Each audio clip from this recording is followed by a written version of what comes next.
কবলিত এলাকা পরিদর্শনে এলেন উত্তর মালদার সাংসদ খগেন মুর্মু। মালদহের বামনগোলা ব্লকের বন্যা কবলিত এলাকা পরিদর্শন করলেন তিনি, কথা বললেন স্থানীয়দের সঙ্গে, আশেপাশের ভগ্নপ্রায় রাস্তাও দেখলেন। স্থানীয়দের মানুষদের উদ্দেশ্যেও তিনি বার্তা দিয়েছেন। ঠিক কী বলেছেন তিনি, শুরু।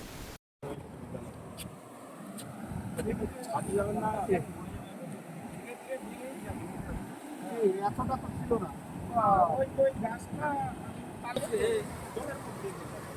কালকে ইরিগেশনের থেকে এসে জল টল মেপে গেছে, ওদের কিছু নিয়ে আমি কি হয়েছে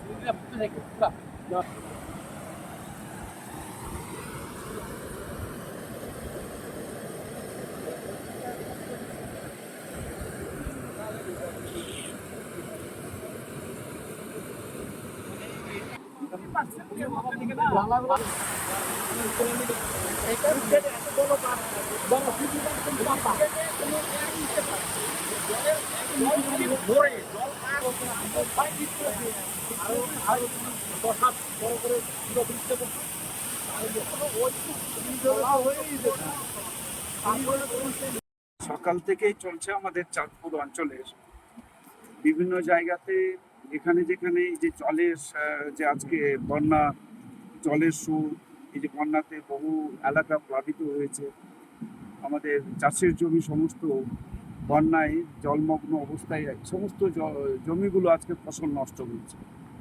সমস্ত জায়গা আমরা পরিদর্শন করছি। আমার সাথে এখানে তো আমাদের এই চাঁদপুর গ্রাম পঞ্চায়েতের প্রধান সম্মানীয় আমাদের এখানে মানব নিউ আছেন, আমাদের মানব সরকার। এছাড়া আমাদের পঞ্চায়েতের সমস্ত কার্যকর্তা, এই এলাকার যারা আমাদের তারাও রয়েছেন, গ্রাম পঞ্চায়েত, পঞ্চায়েত সমিতির সদস্য যারা, তারাও সঙ্গে থেকেছেন। তা আমার সবচাইতে যে একটা কষ্ট হচ্ছে যে এই যে এত বড় একটা এলাকা, কয়েকশো হেক্টর জমি পুরোপুরিভাবে আজকে জলের তলায় চলে গেছে। এই জমিতে সমস্ত ধান লাগানো ছিল। এই যে আমরা যেখানে দাঁড়িয়ে আছি, অ্যাকচুয়ালি আমরা এখানে এই বর্তনী এবং ছোট পাতাড়ির মাঝামাঝি এমন জায়গাতে এই যে ভাঙা, যেটা ভেঙে গেছে। আর গতবারও দেখেছি আমরা যেখানে দাঁড়িয়ে আছি, এখান থেকে প্রায় 150-200 মিটার দূরে ওখানেও একটা ভাঙন হয়েছে। অর্থাৎ এই রাস্তাটা ইরিগেশন ডিপার্টমেন্ট থেকেই করছে। বারবার আমরা বলছি ইরিগেশন ডিপার্টমেন্টকে, ওরা এই রাস্তাটাকে ওরা যেভাবে একটা সার্ভে করে একটা জায়গাটা ওপেন করা উচিত, যে জায়গাটাতে জল যায়, যাতে এরকম প্রতি বর্ষাতে, যখন বর্ষায় জল বাড়ে, অতিবর্ষণে জল বাড়ে, বন্যা হয়, তাহলে সেই সময়তে যে যখন জল বাড়ছে ওই সময়তে যাতে আমরা এখান থেকে জলটাকে ইজিলি এই জায়গা থেকে আমরা এখান থেকে পাস করে দিতে পারি। সেটা ইরিগেশন ডিপার্টমেন্টকে এই বিষয়তে আমি বলবো তারা একটা সার্ভে করুক, এবং সার্ভে করে নির্দিষ্ট একটা জায়গাতে একটা জায়গা হতে পারে বা দুটো জায়গায় অন্তত পক্ষে এই একটা কালভার্ট করা দরকার, একটু বড় ধর। ছোট কালভার্ট দিলে হবে না, আবার জল আটকে যাবে, উপরে আবার বন্যা হয়ে যাবে, যেখান দিয়ে জল যেতে পারে। প্রধান সাহেবও একই কথা বলেছেন, আমাদের সম্মানীয় মানব সরকার, ওনারও বক্তব্য একই, যে আমরা যদি এখানে কালভার্ট করে দিতে পারি, বড় বড় স্প্যান যত বড় বড় করা যায়, জল পাস হয়ে যেতে পারে, ইজিলি সহজে চলে যেতে পারে। কেমন এই ইরিগেশন থেকে ওরা করেছে এখানে ছোট পাতাড়ির কাছে, এতে তো জল আটকে যাচ্ছে, ওভারফ্লো হচ্ছে না। আর যেখান দিয়ে জল পাস করবে, যে স্প্যানটা করা আছে ছোট, সুতরাং পুরো জলটা আবার ওভারফ্লো হয়ে উপরে চলে আসছে।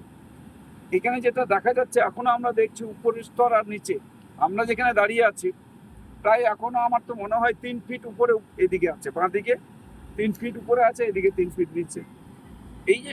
এই যে অবস্থাটা, এটাকে হচ্ছে আমাদের ইরিগেশন ডিপার্টমেন্টকে ভালো করে সার্ভে করে তার একটা ডিপিআর তৈরি করতে হবে এবং তার ভিত্তিতে কাজ করা দরকার। সেটা আমরা কথা বলবো পরবর্তীতে, প্রধান সাহেব বলবেন, আমিও বলবো। আজকে সব জায়গায় পরিদর্শন করলাম, তো এই বিষয়তে পরবর্তীতে আমরা আবার ডিএম সাহেবের সাথেও কথা বলে এই ব্যাপারেতে আমরা আলোচনা করে কিভাবে এই সমস্যা থেকে মানুষকে রক্ষা করা যায়, মানুষের সমস্যা দূর করা যায়, সে বিষয়ে আমরা আলোচনা করবো এবং পরামর্শ দেব।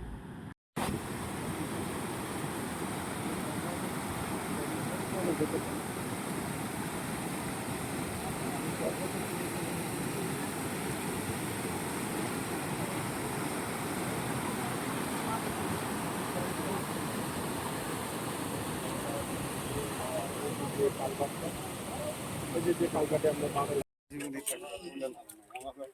যতই বলি আর না বলি আমরা বাড়ি পর্যন্ত যাইনি এই বাড়িতে শুধু জল একটু দেখে আর এইগুলোতে জল রাস্তাঘাট সব চারিদিকে বন্ধ আমাদের রাস্তা গেলে হাফ প্যান্ট অবস্থা বা গামছা তাহলে এগুলো জমিতে সব ধান লাগানো আছে ধান লাগানো আছে সব জমিতে ধান লাগানো সব নষ্ট হয়ে যাবে মোটামুটি যেমন একটা এস্টিমেট করো কিন্তু কত জমি হচ্ছে আংশিক কোনো ব্যাপারই নেই জমি টোটালি হ্যাঁ টোটালি ক্ষতি পুরো ধান লাগানো হয়ে গেছে পুরো ধান জলটা শুকিয়ে গেলে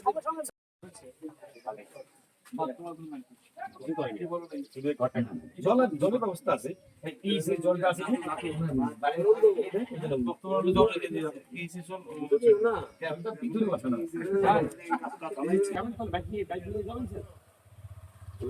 না না আর ওদিকে আবার যাবো ওদিকে সামনে আছে না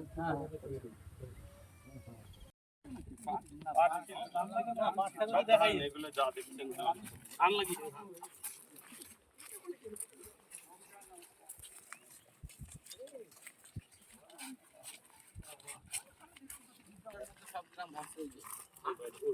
ওই যে ওই রাস্তাটা মানে এটার অর্ধেক থেকে ওই পাড়ার লোক ঘোরানোর পর পরিস্থিতি এলো মধ্যে ওদের থেকে দেখলাম আমি রামপুর আসতে হলাম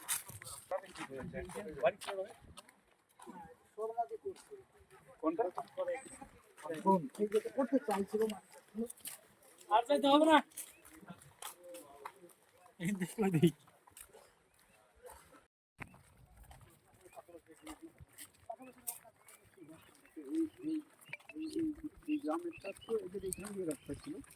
আছে ভুলকিমারি দুদিকে রাস্তা এদিকে আছে রাস্তা কাঁচা রাস্তা না সেটা ভুলকিমারি দিকে কিন্তু এই রাস্তাটা হচ্ছে দিকে হ্যাঁ ওই যে নৌকা চালাচ্ছে না ওই নৌকা দিয়ে আর আগে যাবো কি এই যে এইটার আগে গেলেই হবে এই বাগানটা পার মোটাটা দেখো দাঁড়ায় গেছে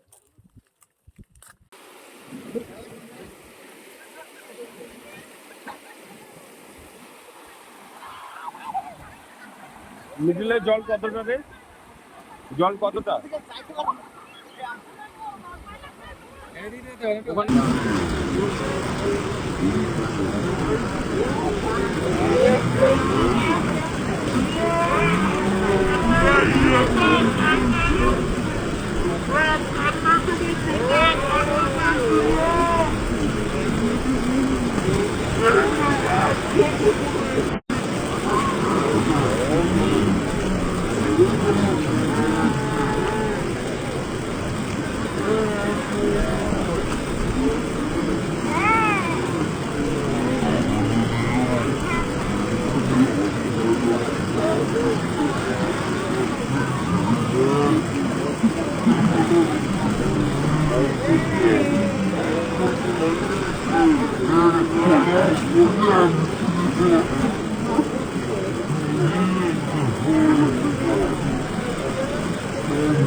Thank you.